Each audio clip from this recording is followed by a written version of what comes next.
So I thought I'd show a couple examples of how I'm working the bait, so you don't have to go searching through my Instagram for it. I got the tide coming straight at me and the wind's at my back, so it's kind of holding me in place. The wind's offsetting the tide, trying to push me out.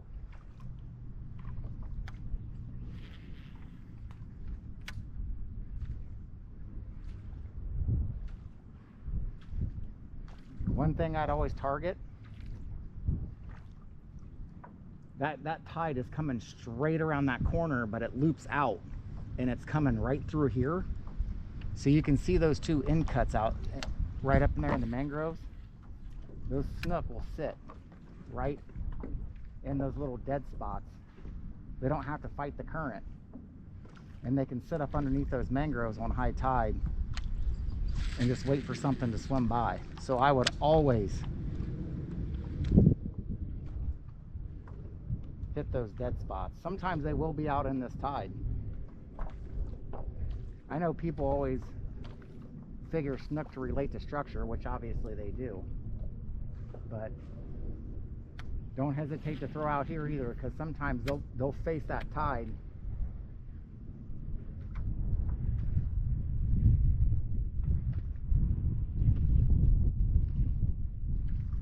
The other thing that's really important is when you come up to these corners, this turns at a pretty sharp, not necessarily a 90, but it goes around this corner pretty sharp. And those snook, when it's high tide, they'll sit up underneath there. So I usually throw past it, past the corner, and I'll try to get their attention by popping it around that corner, and they'll follow it out if they're sitting up underneath there.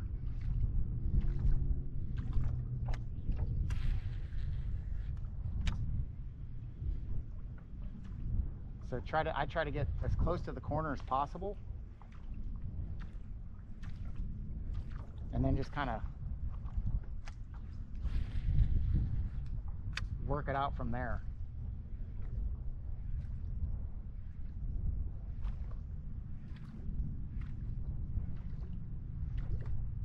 If I'm in a short distance and I make a cast and it's a shorter cast, I pop it more often just to try to get as much attention of the snook as possible, since I'm fishing it on top of the water.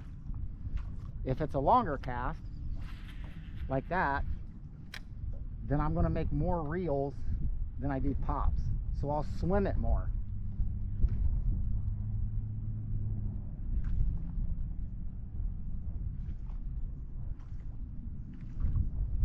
But shorter casts, if I don't have as much distance between me and the mullet,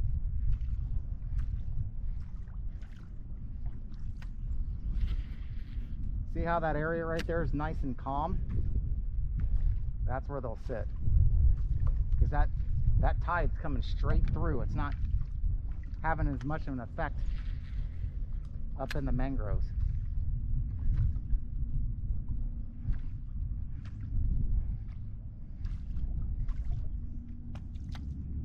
Like right up in there.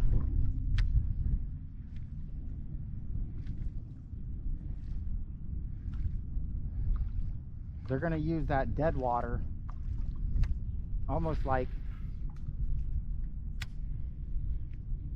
kind of a gathering station, so they can conserve energy, and they're not necessarily having to fight all that current. Like right, you can see right now when my bait's hitting the water, that current, now that I can't get it back up underneath there, that current's taking that bait. But like I said, they'll still sit out here, so I'd fish both.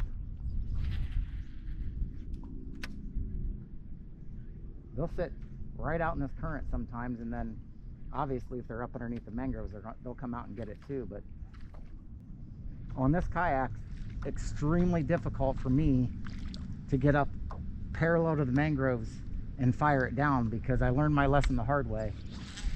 I used to do that. Being a bass fisherman, you want to be parallel with the bank. The problem is this kayak's so light. If I do that and I get a big snook on, I'm done, because I'm up against the mangroves. I get a big snook on, she takes me in the mangroves. I have no fighting chance. So I try to keep my kayak out from the mangroves as best I can, while still remaining close enough to, you know, try to get their attention. This is a good spot right here. It's nice and calm in there.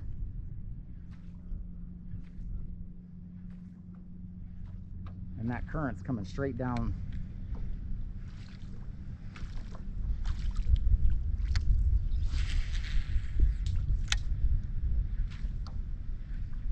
Anytime there's an indentation like that, like right now, I would love to keep going straight down this bank parallel with it, but I can't. If I get a big snook and she comes out of one of these holes and hits me, it's very difficult. So what I got to do is veer out and basically make more angled casts, because of the weight of my kayak and the leverage she's going to have on me.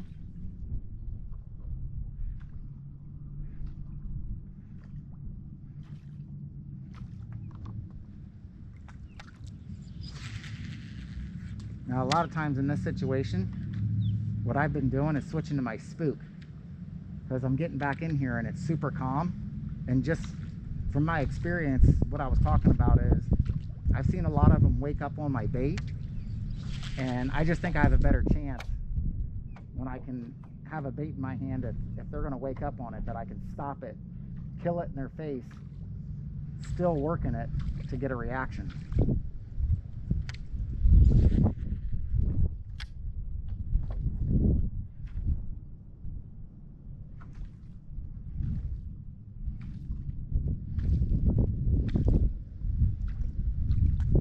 The other thing I'll say too, so the current's running out there. It doesn't come in here as much. So all this is technically dead space, but it's really not. That water is so high and that current's moving. So that water's still moving all up underneath those mangroves. Those fish will still hang out back in here because that water is so high up in those mangroves that it's still flowing through there. And they'll get up in there and they'll still feed, even though it doesn't appear like the water's moving as heavy as it is in some other areas. Trust me, that water's moving up underneath those mangroves, and they will sit back in these dead spots. And a lot of times you can catch a bigger one back in here because they don't have to exert as much energy fighting that current. I'd say too, is don't necessarily worry about how this bait is landing in the water, especially if you're around a lot of mullet and they're up in the mangroves and they're making all kinds of racket and they're jumping. It's actually a good thing to let that bait plop in there, because they're used to that sound. That's what the mullet are doing. They're jumping around in there. And a lot of times, believe it or not, it will get their attention. You throw up in there. Now, don't try to land it like it's a grenade, but don't be so worried about such a quiet entry. Like when you're bass fishing, it doesn't matter if it plops in there. They're used to that sound. That's what mullet do when they jump around these mangroves. So it actually, sometimes I think when they're up underneath there and that bait lands in there, it actually gets their attention.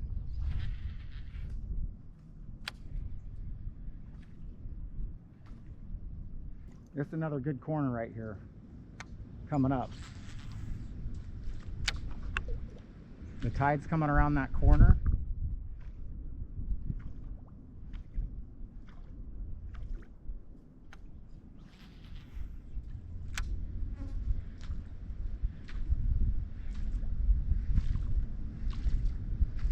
So I'm going to try to do my best without the wind pushing me too close, is throw past it, and I'm hoping one's sitting up underneath there and I can get her attention, and I'll pop it whenever it gets around that corner, try to get her attention to draw her out of there.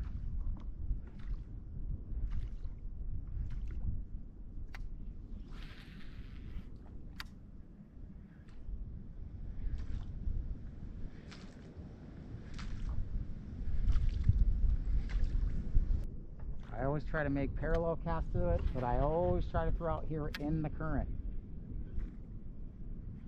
A lot of times they'll just be sitting out in here, nose first, facing that current. Another good looking corner right there.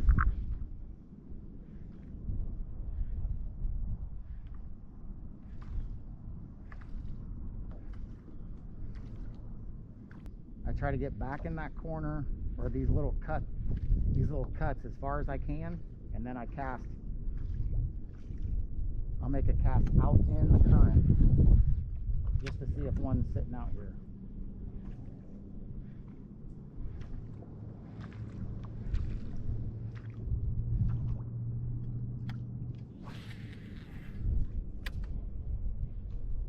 Obviously, by not running parallel, I'm not fishing efficiently at all.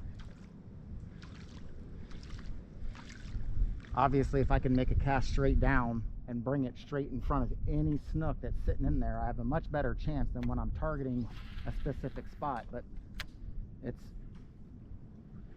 cast at your own peril if you want to be on a kayak and run parallel to the mangroves, because I can assure you, I don't care what rod and reel setup you're using. If you get a 35, 36, 38 inch snook on and you're parallel, I learned the hard way. You're losing that battle every single time. She's gonna run you in those mangroves. You have no, unless you get lucky and she runs straight out into deeper water.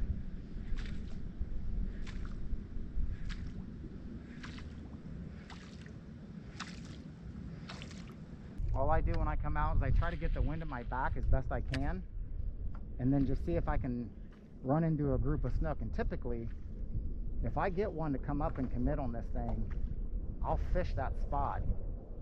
I'll go down a little bit and then I'll come back around and try to go down the bank multiple times, because usually if I find a decent snook that comes up and commits to this thing, she's not alone. She could be with a dozen.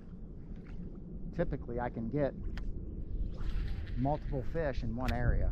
You just gotta, it's a process of trying to narrow down where they're all grouped up and where they're all sitting.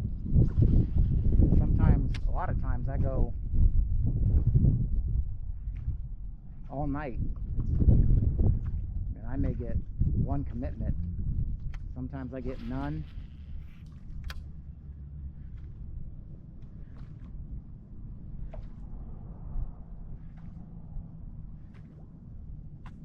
I was hoping I could get a follower on here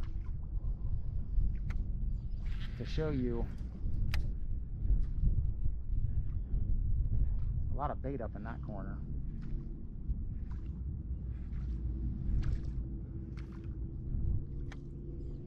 Ah, that looks juicy back in there.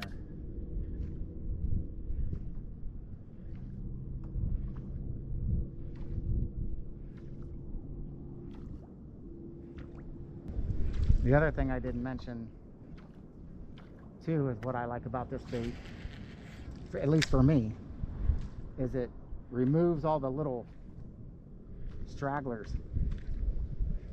As much as I love coming out and fishing, as I said, I'm looking for the biggest fish in my area every time I come out. So this bait, although I've had 15 inchers hit this thing more times than not, those little guys are going to leave this thing alone. And if they do come up and swipe at it, they're not big enough to hook themselves. They'll hit it, but it really does remove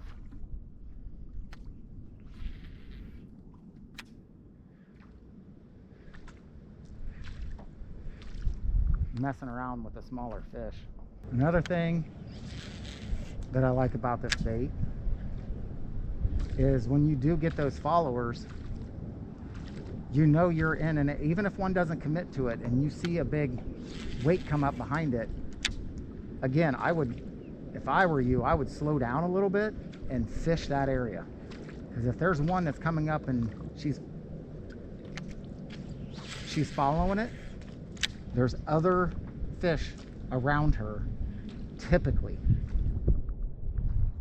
A lot of times if she doesn't commit, you throw back around in that same area, somewhere around there, you may get another one that does commit. So it's a good way to get them to show themselves. God, that looks good back in there.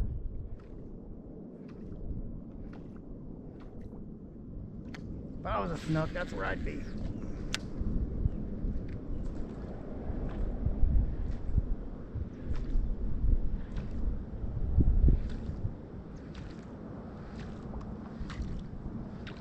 Don't be afraid to make multiple casts on high tide. Low tide's a little different. High tide, they have so many places to go. Don't be afraid to make multiple casts. If you're moving at a snail's pace, it's not necessarily a bad thing, because they could be anywhere up in there. That water's so high right now that they could hear it, and they could be back up in there, and by the time you get your bait back to your kayak or boat, they may have been back in there so far, and then they hadn't had a chance to come out and snatch it. You throw back up in there, now you've drawn them out on the first cast or the second cast. You throw back up in there in the third or fourth cast, and they're sitting in the perfect spot.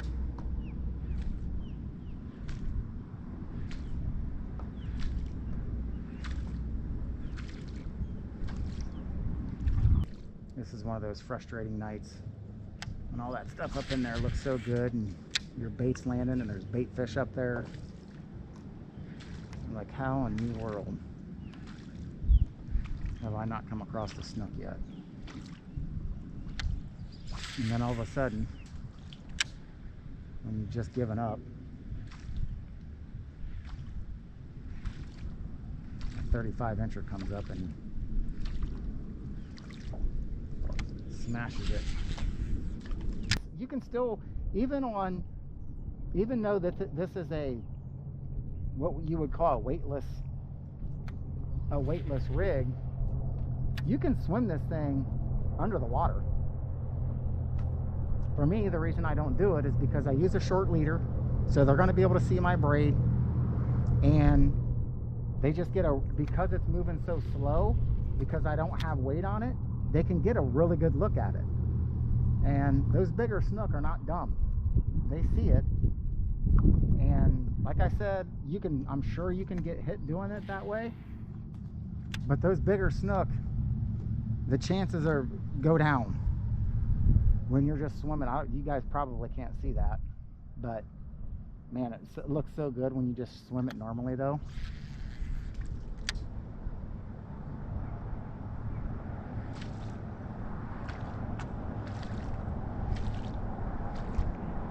So that's why I am part action on it, is I like to swim it just a couple times and then flick it, and I think that's what drives them crazy and gets them to commit.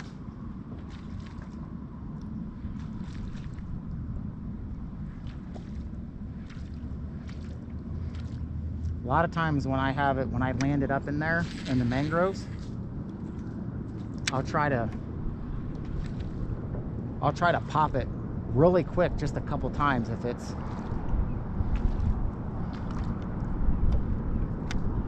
once I get it close up in there, I'll try to pop it a couple times.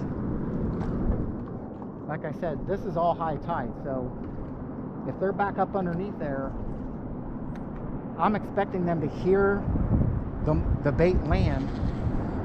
And if I get their attention, I just want to kind of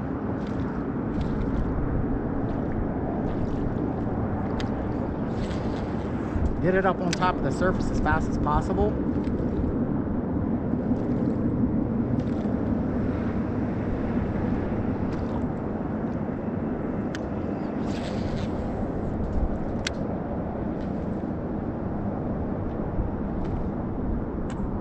And then I'll slow it down a little bit.